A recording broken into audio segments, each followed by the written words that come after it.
Hello friends, నేను ఇప్పుడు కరకరలాడే నాటుకోడి చికెన్ ఫ్రై ఎలా చేయాలో చూపిస్తాను. దీనికోసం మనం ముందుగా చికెన్ని పసుపు ఉప్పు వేసి బాగా శుభ్రంగా వాష్ చేసుకొని పక్కకు పెట్టుకోవాలి.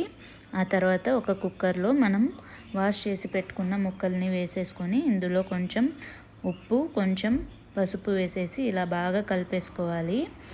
ఆ తర్వాత ఇందులో చిన్న కప్పుతో అరకప్పు దాకా వాటర్ వేసుకొని క్యాప్ వేసేసి మీడియం ఫ్లేమ్లో 6-7 విజిల్స్ రానివ్వాలి. నాటుకోడి కాబట్టి నాకు 6-7 విజిల్స్ పడతాయి. నార్మల్ చికెన్తో అయితే మీరు కడాయిలో లేకపోతే గిన్నెలో నార్మల్గా ఉడికించుకోవచ్చు. ఇప్పుడు ఇది ఉడికేలోపు మనం ఫ్రై కోసం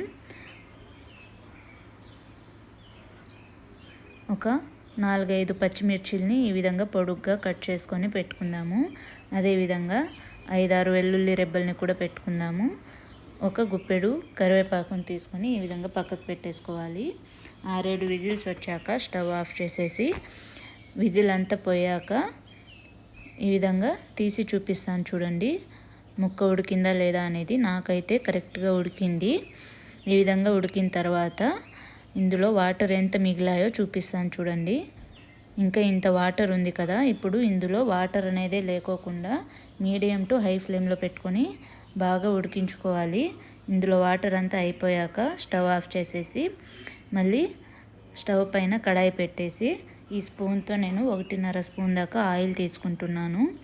ఆయిల్ బాగా వేడయ్యాక కట్ చేసి పెట్టుకున్న పచ్చిమిర్చిల్ని వేసేసి కరివేపాకు కూడా వేసేసి ఈ విధంగా ఫ్రై చేసుకోవాలి.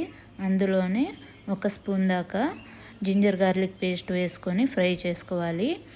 ఆ తర్వాత ఉడికించి పెట్టుకున్న చికెన్ ముక్కల్ని ఇందులో వేసేసి బాగా కలుపుకోవాలి. ఇది కొంచెం కలర్ చేంజ్ అయ్యేంత వరకు మధ్య మధ్యలో కలుపుతూ ఉండాలి. ఇలా కొంచెం కలర్ చేంజ్ అయిన తర్వాత ఇందులో గార్లిక్ని కచ్చాపచ్చ దంచి వేసుకోవాలి.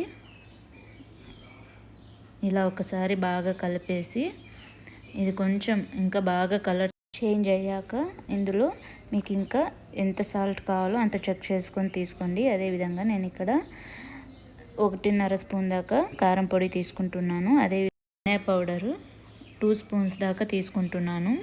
ఈ ఫ్లేవర్ చాలా బాగుంటుంది కాబట్టి కొంచెం ధనియా పొడి ఎక్కువ ఉంటే బాగుంటుంది. ఈ విధంగా బాగా కలర్ చేంజ్ అయ్యే వరకు ఫ్రై చేసుకోవాలి. ఫ్రై అంతా అయిపోయిన తర్వాత ఒక గుప్పెడు కొత్తిమీరని చిన్నగా కట్ చేసుకొని వేసుకోవాలి. చూసారు కదా, ఇంకా చికెన్ ఫ్రై రెడీ అయిపోయింది. ఇప్పుడు స్టవ్ ఆఫ్ చేసేస్తున్నాను. ఎంత త్వరగా అంటే అంత త్వరగా ఈజీగా రెడీ అయిపోతుంది. అంతే టేస్టీగా కూడా ఉంటుంది. ఇది బ్యాచులర్స్కి చాలా అంటే చాలా బాగుంటుంది. చూసారు కదా ఎంత త్వరగా అయిపోయిందో. ఈ వీడియో మీకు నచ్చిందా లేదా అనేది తప్పకుండా కామెంట్ చేయండి ఫ్రెండ్స్.